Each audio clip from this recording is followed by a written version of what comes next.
Mas marami pang mga planeta sa ating universo kaysa sa mga butil ng buhangin dito sa mundo. At sa ngayon, sa isang planeta pa lang natagpuan ang buhay. Pero kasalukuyang naghanap ang mga astronomo, sinusuyod nila ang ating kalawakan para sa Earth 2.0. Isang mabatong mundo na may karagatang puno ng buhay. At kung tayo papala rin, isang matalinong sibilisasyong dayuhan na maaari nating makausap. Isang siglo nang nakalipas, aakalain ng mga siyentipiko na imposible ito. Ngunit hindi. At araw-araw ay lalo tayong napapalapit. Kumbinsido na ang ilang siyentipiko na may ebidensya na ng buhay sa ilan sa mahiwagang mundong ito.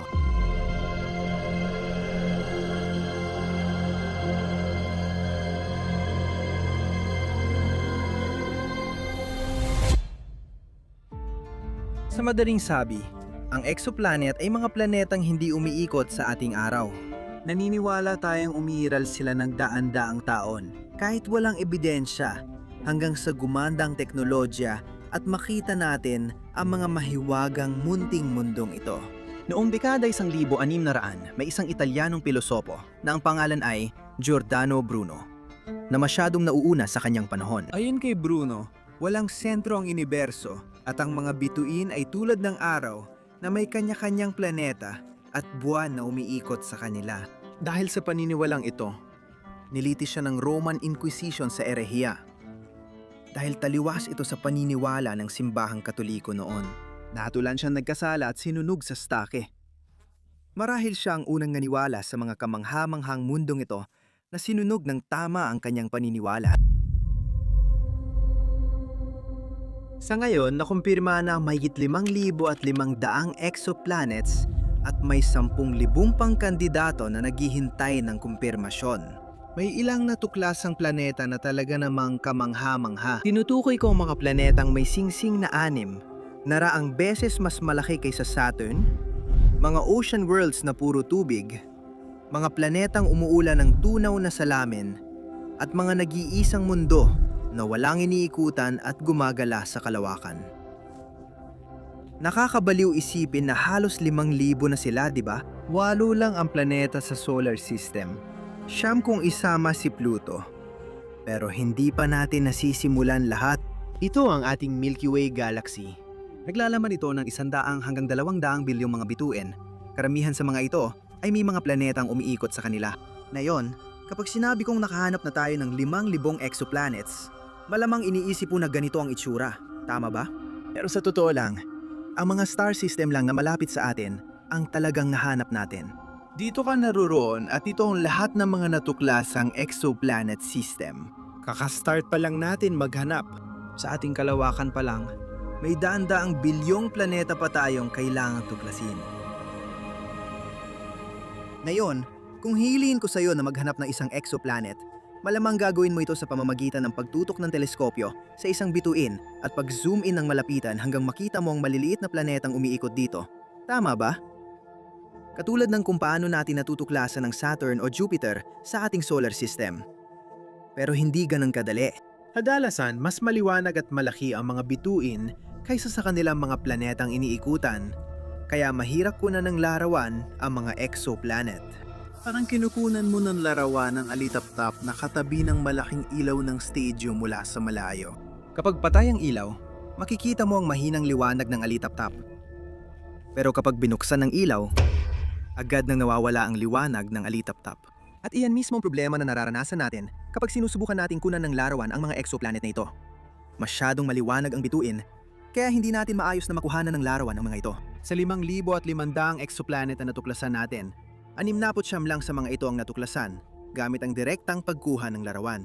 Ngayon, gumagana ang kamamarang ito sa pamamagitan ng paggamit ng coronagraph o anino ng bituin para harangan ng mas maraming liwanag ng bituin hanggat maaari para makita natin ang mga malalabong planetang ito sa kanilang orbit. Epektibo lang ito sa malalaking planetang gaya ng Jupiter na malayo sa kanilang bituin. Sa bidyong ito, makikita natin ang 4 na super Jupiter na umiikot sa kanilang bituin. Ang pinakamalapit na planetang nakikita natin dito ay halos kasing laya ng Uranus mula sa ating araw. At itong isa na narito sa pinakadulo ay umiikot ng mas malayo pa kaysa Pluto. Kung gusto natin makahanap ng maraming exoplanet at sana'y may matuklas ang kahawig ng daigdig, kailangan nating subukan ng bagong paraan. Ngayon, nais ko munang pasalamatan ang sponsor ng video natin, Notion. Hindi ito ang typical na YouTube ad. Alam mo, personal kong ginagamit ang mga serbisyo ng Notion sa loob ng 3 o 4 na taon. Matagal bago pa nila naisip na makipag-collaborate sa akin. Kamakailan, inilunsad ng Notion ang bagong AI personal assistant na tumutulong sa pagpapabuti ng trabaho mo. Pwede mo itong gamitin para tumpak na magsali ng mga wika, magbuod ng mahahabang teksto sa madaling maintindihang nilalaman, o kahit gamitin ito para mag-brainstorm ng mga ideya. Kamakailan, sinubukan ko ang Explain This feature, kung saan tayong kunin ng Notion AI ang isang block ng teksto, intindihin ito, at ipaliwanag pabalik sa iyo sa paraang madaling maintindihan. Malaking tulong ito lalo na kapag may mga komplikadong paksa na wala kang sapat na kaalaman. Kamakailan, nagdagdag sila ng Q&A feature na pwedeng tanungin si Notion AI at hahanapin ito ang sagot sa buong Notion database mo. Pwede mo itong gamitin para mag-aral para sa klase, magtrabaho sa side hustle, o kahit tumulong sa iyo sa pagpaplano ng hapunan. Walang katapusan ang oportunidad. Subukan mo na ang Notion ng libre at i-unlock ang AI sa halagang $10 lang bawat buwan. Matagal ko na rin ginagamit ang kanilang serbisyo at lubos ko silang nare-rekomenda. Salamat sa Notion sa suporta sa channel na ito. Ngayon, maghanap na tayo ng mga planeta. Ang unang paraan sa paghahanap ng mailap na planeta ay gamit ang grabidad para matukoy sila. Kapag umiikot ang planeta sa bituin, hindi lang basta nakatigil ang bituin. Hinihila rin ito ng planeta kahit kaunta. Dahil dito, umiikot ang bituin sa maliliit na bilog o ellipse na pattern. Kapag tinitingnan natin ang bituin sa langit, mapapansin nating bahagya itong gumagalaw. Ang pag-uga ay nadudulot ng pagbabago sa spectrum ng liwanag. Habang papalapit sa atin ang bituin, habang umiikot ito, nagmumukha itong bahagyang mas asul. At habang lumalayo naman ito sa atin, nagmumukha itong kaunting mapula. Sa 5,500 exoplanets na natuklasan hanggang ngayon, mahigit 1,000 lamang sa mga ito ang natuklasan gamit ang radial velocity na paraan. Dahil umaasa ang pamamaraang ito sa paghila ng planeta sa bituin, epektibo lang ito para sa malalaking planetang malapit sa bituin. Kadalasan, natutuklasan ito gamit ang malalaking teleskopyo sa lupa kaysa sa kalawakan. Sa paraang ito, natuklasan ng mga astronomo ang planetang Gliese 667 c na umiikot sa 24 light years ang layo mula sa atin. Kung nandito ka sa planetang ito, makikita mong 3 araw sa langit imbes na isa lang. Hindi epektibo ang pamamaraang ito sa paghahanap ng maliliit na planetang malayo sa kanilang bituin. Hindi nila nahihila ng sapat ang bituin para matukoy ito. Kung may alien na sibilisasyon sa planetang 100 light years ang layo at kapareho natin ng teknolohiya, hindi nila matutuklasan ng daigdig gamit ang paraang ito. Pwede nilang makita ang Jupiter, pero yun lang. Kung gusto nating makahanap ng Earth 2.0, isang maliit at mabatong mundo sa habitable zone ng bituin, kailangan nating gumamit ng ibang paraan. At diyan papasok ang transit method. Isipin mong nasa labas ka sa maaraw na araw. Tumitingin sa araw, biglang may ibong lumipad sa harap nito. Nahadlangan nito ang liwanag ng araw na para sa'yo, kaya't panandaliang humina ang liwanag. Ganito rin talaga kung paano gumagana ang transit method. Kapag ang isang planeta ay dumaan sa pagitan natin at ng bituin nito habang umiikot, nahaharangan nito ang liwanag, kaya natutukoy natin ang planeta. Ganito rin ang nangyayari sa ating solar system kapag dumadaan si Venus sa harap ng araw. Noong 2009 nilunsad ng National Aeronautics and Space Administration ang Kepler Space Telescope para maghanap ng exoplanet na kasing laki ng mundo. Sa pamamagitan ng pagtingin sa humigit kumulang 500,000 individual na mga bituin at maingat na pagmamasid kung mayroong kahit kaunting pagdilim sa mga ito. Ngayon, sa paulit-ulit na pag-obserba ng mga bituin, eksaktong nasusukat kung ilang planeta ang umiikot dito at gaano katagal bawat pag-iikot. Kung mapapansin mo ang regular na pagbaba ng liwanag kada 100 araw, sinyalis ito ng planeta. Ang pamamaraang ito ang pinakakapaki-pakinabang at nakatuklas ng higit 80% ng mga exoplanetang alam natin ngayon. Gamit ito, natuklasan nila ang mga planeta gaya ng sa TRAPPIST-1. Ang sistemang ito ng 7 mabatong mundo sa paligid ng pulang duwending bituin ay maaaring pinakamagandang pagkakataon natin para makahanap ng ebidensya ng buhay sa ibang bahagi ng universo. Nagsimula ng tumingin ang James Webb Space Telescope, pero hindi ito perpekto. Halimbawa, Kung ang planeta ay umiikot sa eroplano na hindi tumatawid sa harap ng bituin mula sa ating pananaw, hindi natin makikita ang pagbaba ng liwanag. Ang pinakamagandang bahagi ng pamamaraang ito ay hindi lang sa pagtuklas ng maraming exoplanet. Magagamit natin ito para makita at obserbahan ang nangyayari sa atmosfera ng mga exoplanet at posibleng makahanap ng palatandaan ng buhay. Malaking tulong ngayong gabi ang paghahanap ng buhay sa labas ng solar system. Samantala, tuwang-tuwa ang mga astronomo sa pagkakatuklas ng bagong exoplanet dahil posibleng may palatandaan ito ng buhay. Alam kong parang mahika, pero ganito ang proseso. Kapag dumadaan ang exoplanet sa harap ng bituin nito, ang liwanag na tumatama sa atmosfera ay may nasisipsip at ang natitirang liwanag ay dumadaan sa atmosfera, palabas ng planeta at nadedetect ng teleskopyo. Ngayon, bawat isa sa mga molekula sa atmosfera ng planeta ay sumisipsip ng kakaibang bahagi ng liwanag ng bituin sa isang natatanging paraan na nag-iwan ng parang fingerprint o lagda sa natitirang liwanag.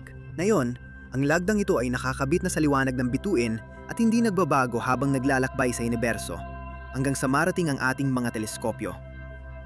Kapag nakuha ito ng James Webb Space Telescope o iba pang teleskopyo, hinahati natin ang liwanag sa iba't ibang wavelength o kulay na bumubuo ng spectrum at napapansin natin ang isang interesanteng bagay.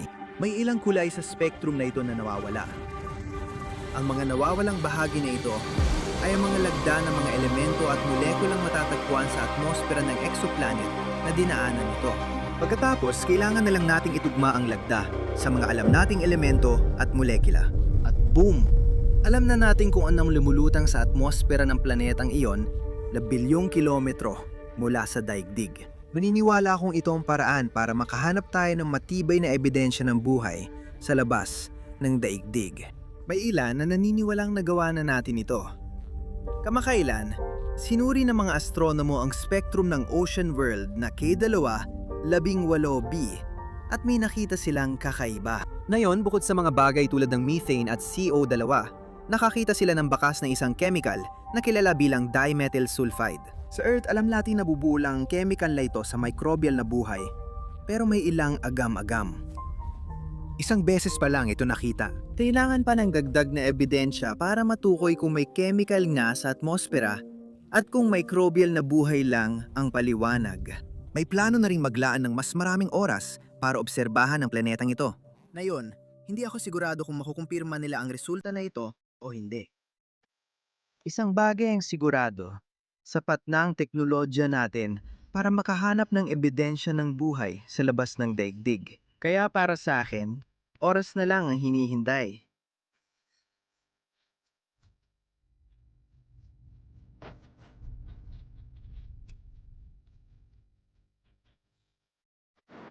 Ngayon, masasabi kong ang pangunahing layunin ng pananaliksik sa exoplanet ay makahanap ng malinaw na ebidensya ng buhay sa labas ng daigdig. Siyempre, hindi lang naman yun ang tanging layunin at marami tayong natututuhan habang ginagawa ito. Pero para sa akin, yun talaga ang pangunahing layunin. Kapag nakita natin ang matibay na ebidensyang hindi tayo nag-iisa sa universo, sa tingin ko, yun ang magiging pinakamahalagang araw sa kasaysayan ng sangkatauhan at handa akong tumaya na mangyayari ito sa inyong panahon. Kapag sinabing naghahanap tayo ng palatandaan ng buhay sa mga planetang ito, hindi ibig sabihin na ini-zoom natin gamit ang teleskopyo para maghanap ng ilaw ng syudad o berdeng nilalang na kumakaway. Sa totoo lang, hindi natin hinahanap ang mga radio signal o lihim na mensahe mula sa mga alien. Gusto lang nating makita ang mga sinyalis na dulot ng kanilang buhay. Isang pag-aaral noong 2020 ay nakatuklas ng 1,004 na bituin na naka-align sa orbital plane ng daigdig na posible para sa transit detection ng Earth. Sa mga 1,004 na bituin na ito, 2 lang ang may kilalang planetang umiikot sa kanila. Ibig sabihin, kung may alien na sibilisasyon sa mga planetary system na ito at may teknolohiyang tulad natin, posible nilang matuklasan ng daigdig at makahanap ng palatandaan ng buhay dito. Kailangan nilang obserbahan ang ating araw na parang ganito at makita na bumaba ang kabuuang liwanag nito ng 0.01% sa kanilang mga mata. Hindi ito agad mapapansin, pero sa spectroscopy, malalaman nilang marami tungkol sa planeta natin. Masusukat nila ang laki, masa, at malalaman na 365 araw ang ikot natin sa araw. At ang pinakamahalaga, makikita nila ang atmospheric spectra ng daigdig at mapapansin ang presensya ng oxygen. Alam mo, ang oxygen ay nilikha ng mga microbilyong taon na ang nakalipas at napapanatili ito ng buhay hanggang ngayon. Kung lahat ng buhay sa daigdig ay mawala bukas, lahat, bawat puno, tao, bakterya, kabute, lahat-lahat, mawawala rin ang oxygen ng daigdig sa loob ng mga 10 milyong taon. Kung ikukumpara sa edad ng universo, maliit lang yan. At ang pagtuklas ng oxygen sa ibang mundo ay hindi pa sapat na ebidensya. Pwede kasing manatili ang oxygen kahit walang buhay. Pero ang tunay na layunin ay makahanap ng isang buong spectrum na puno ng mga biomarker. Oxygen, tubig, methane, C-O-, dalawa, at marami pang iba. Ngayon, yan ang matibay na ebidensya. Kung matagpuan natin ang Earth 2.0, isang maganda at maliit na mabatong mundo na puno ng mga karagatan, magagandang kagubatan, at marahil ay may umuunlad na sibilisasyon. Masasagot na rin natin ang pinakamahalagang tanong na kailanman ay naitanong. Tayo ba ay nag-iisa? At ang sagot? Hindi tayo nag-iisa. Maraming bagong teleskopyo at misyon ang ilulunsad sa susunod na mga taon na tutulong sa paghahanap ng milyon-milyong posibleng tirahan para sa buhay. At itong dahilan kung bakit sigurado akong mangyayari ito sa ating panahon. At hindi lang ito tungkol sa paghahanap ng reserbang planeta. Alam mo, para sa akin, tila dito na talaga tayo sa ating solar system. Sa teknolohiya natin na yon, aabutin ng mahigit 10,000 taon bago marating ang pinakamalapit na exoplanet na 4 light years ang layo. Ang Earth lang ang tanging tahanan natin. Hindi ito tungkol sa pag-alis, kundi sa pagiging mausisa at sa pagtuklas kung ano ang nasa labas at kung paano tayo napunta rito. Mahirap tantiyahin ang posibilidad na makahanap ng buhay sa isa sa mga mundong ito. Pero kung hindi tayo maghahanap, mananatiling zero ang tsansa nating magtagumpay.